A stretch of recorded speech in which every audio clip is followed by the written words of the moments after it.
Bonjour Cyprien, merci à toi de m'avoir contacté tout d'abord par rapport à mon parcours. Donc voilà, moi je m'appelle Jennifer. Actuellement, du coup, je travaille en tant que conseillère clientèle, donc au Crédit Agricole Consumer Finance.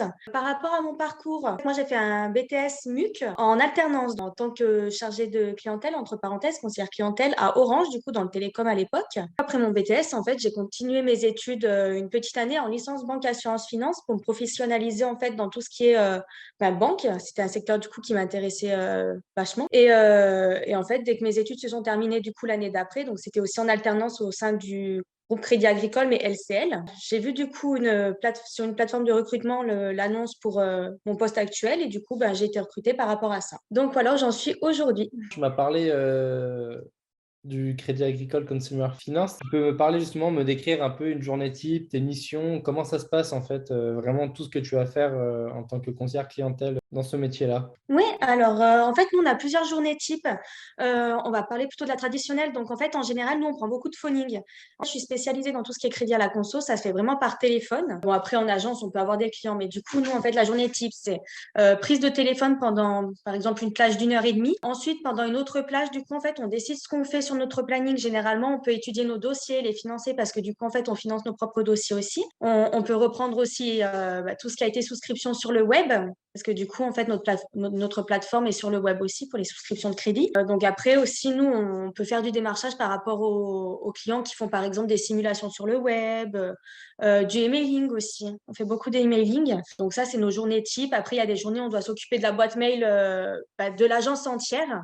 Et ça, c'est les journées où c'est un petit peu plus boosté parce que du coup, ça nous rajoute quand même une tâche et c'est pas une journée traditionnelle, on va dire. Tu m'as parlé du coup de ton parcours et tu avais vu justement cette offre d'emploi même suite à ta licence. Qu'est-ce qui t'a vraiment intéressé de passer, on va dire, de la télécom au crédit? En fait, de base, je m'intéressais plutôt à tout ce qui était banque, ce qui touchait en fait les agences bancaires directement. Après, à l'époque, c'est vrai que c'était entre 2016-2018 où j'étais dans le télécom et c'était un secteur qui me plaisait beaucoup, mais j'ai voulu quand même continuer, on va dire, mes études et c'était le secteur qui m'intéressait le plus. Là, par rapport à ce que je fais actuellement, c'est pas du tout en fait en banque classique, vu que moi je suis spécialisée dans les crédits, mais du coup, en fait, je me suis dit, je vais me lancer, quoi qu'il en soit. J'ai trouvé cette offre qui m'intéresse et finalement, en fait, c'est vraiment quelque chose qui me plaît énormément et je regrette pas du tout mon choix, en fait, sur ça. Ça serait quoi les qualités requises pour exercer ce métier? Pour les compétences, je pense qu'il faut être rigoureux, beaucoup de rigueur. Il faut avoir le sens forcément commercial, le sens de la relation client, être force de proposition aussi parce qu'il faut toujours qu'on sache comment rebondir en fait sur une objection, pousser le client, savoir du coup aussi le comportement client. Nous, il faut qu'on sache s'adapter à ça parce que chaque client est différent forcément.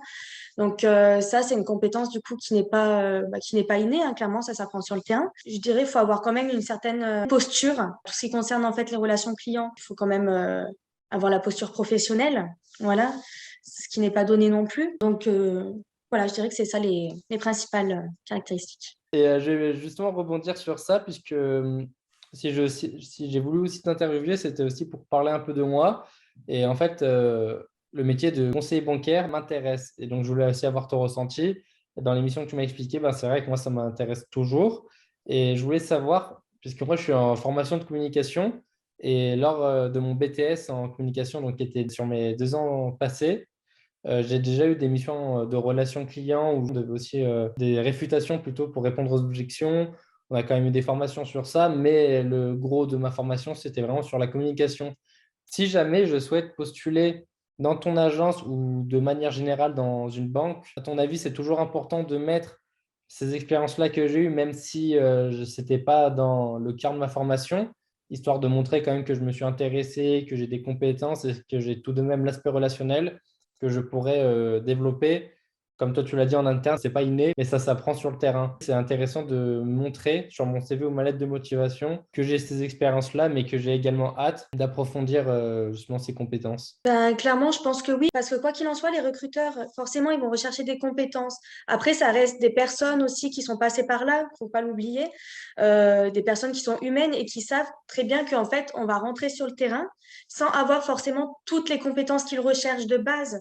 Donc, chaque petite compétence que toi tu tu as, en fait, je pense qu'il est important du coup que tu le notes et que tu fasses ressentir que tu as cette compétence-là, mais tu es ouvert du coup pour approfondir en fait cette compétence et pouvoir apprendre d'autres aussi compétences du coup qui pourront te permettre de te professionnaliser dans une branche que tu aimes. Et je pense que c'est ça que les recruteurs recherchent et qui est important du coup aussi de renoter sur le CV ou ta lettre de motif. C'est ton envie en fait qui va passer aussi avant ces compétences-là. Montrer que tu as l'envie d'approfondir et d'apprendre. Donc, par exemple, toi, dans ton entreprise à toi, puisque c'est le cadre dans lequel tu travailles, tu as peut-être déjà dû affaire à des recrutements. Tu sais un peu comment fonctionne ton agence. Donc, si j'ai bien compris, ce qui prime, c'est vraiment l'envie et après, on va dire les compétences. Il faut quand même avoir fait, j'imagine, quelques expériences tout de même, un peu comme moi. Et il ne faut pas non plus être un professionnel qui ait fait que ça pour avoir des chances d'être recruté. Si j'étais intéressé, ma candidature serait regardée. Exactement, oui. Pour moi, en fait, à partir du moment où tu as vraiment l'envie, peu importe après les compétences que tu as déjà préacquises dans tes fonctions précédentes, hein, dans ce que tu as fait précédemment,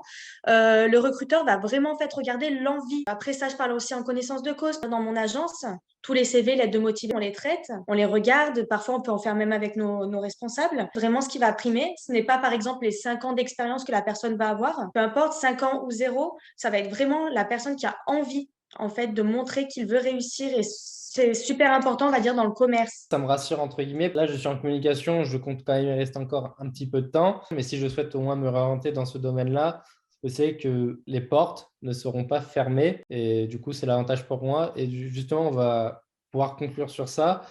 Si, du coup, prochainement, je souhaite candidater dans ton entreprise, les outils de candidature, vaut mieux que je les transfère à toi. Ça serait possible de les passer vu que j'ai déjà eu un contact direct. Ou vaut mieux que je passe quand même par le directeur de l'agence? En passant par moi, du coup, je peux les transmettre directement à mon directeur d'agence. C'est vrai que nous, généralement, quelqu'un qu'on connaît ou qu'on a entre parenthèses en connaissance, ça passe mieux parce qu'on va dire les choses du coup à notre responsable directement. Par exemple, cette personne-là, je te la conseille. Ça sera ta candidature, par exemple, qui sera étudiée en amont des autres qu'on va voir en fait après. La démarche que j'ai effectuée là, entre guillemets, je suis un peu chanceux de me dire ben, j'ai déjà un contact direct avec une personne travaillant sur place. Et puis en plus, du coup, nous, c'est vraiment tout crédit agricole. On peut te faire passer à mon directeur d'agence, on peut te faire passer à un autre directeur d'agence qu'on connaît par nos réseaux à nous professionnels. Et c'est bénéf pour nous et pour toi, pour les personnes qu'on connaît aussi. Bah, très bien, c'est noté. On a fait le tour. Tu as pu répondre justement à toutes mes questions. Ça va me permettre également de me situer sur ce métier précis, puisqu'il m'intéressait déjà. Et c'est beaucoup plus parlant de discuter avec quelqu'un plutôt que de regarder sur Internet. Donc voilà, merci à toi et ben, bonne continuation. Ben, je t'en prie et bonne continuation à toi aussi. J'espère que tu réussiras. Et si tu as besoin, ben, je suis là, hein. Il n'y a pas de problème.